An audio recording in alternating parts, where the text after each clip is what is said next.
Ration card आसला गोटे बहुत बड़ अपडेट कटिबा को जाउछि रेशन कार्ड।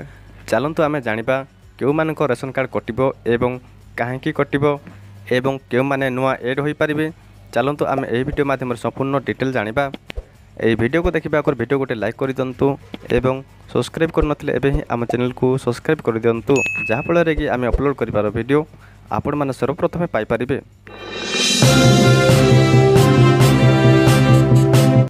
आम राज्य में 25 लाख लोकंकर रेशन कार्ड कटिबा को जाउछि। सेतिपई राज्य में 25 लाख लोकों को चिन्हट करा जायछि। केउ मानक रेशन कार्ड कटिबो ना जेउ लोक माने मृत्युवरण करचंती किंतु तांकर रेशन कार्ड ए पर्यंत कटि नाही, सेही मानक रेशन कार्ड को ही कटा जिवो। ए पर्यंत आम राज्य में 25 लाख भूत रेशन कार्ड धारी को चिन्हट करा जायछि। एबे मध्य भूत रेशन कार्ड धारी को चिन्हट करबा पई तदंत चलीछि। एहा आगामी दिन में 50 लाख भूत रेशन कार्ड को चिन्हट करा जिवो। एही रेशन कार्ड धारी को चिन्हट कला परे रेशन कार्ड को काटी दिया जिवो।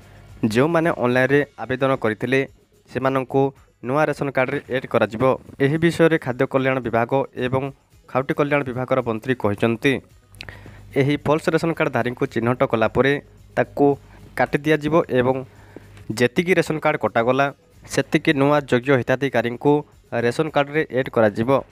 जो माने आगरू रेशन कार्ड को ऑनलाइन रे अप्लाई करथिले किंतु सेमाने ए पर्यंत रेशन कार्ड पाई नाहंती, सेमानंकु प्रथमे रेशन कार्ड रे ऐड करा जिवो। एही नुआ रेशन कार्ड को निज डिस्ट्रिक्ट रो विधायक बा मंत्री माने एही रेशन कार्ड को योग्य हिताधिकारी को प्रदान करिवे।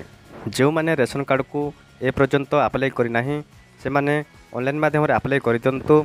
आपण माने किपरि भाबरे निजर मोबाइल रे ये रेशन कार्ड को अप्लाई करेंगे मो डिस्क्रिप्शन में लिंक दे दीजिए, ता अनुसार आपण मैंने ऑनलाइन माध्यम रे अप्लाई कर दियंतु।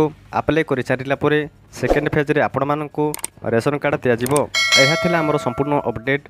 एही वीडियो को भलो लागितले वीडियो गोटे लाइक कर दियंतु एवं सब्सक्राइब कर दियंतु।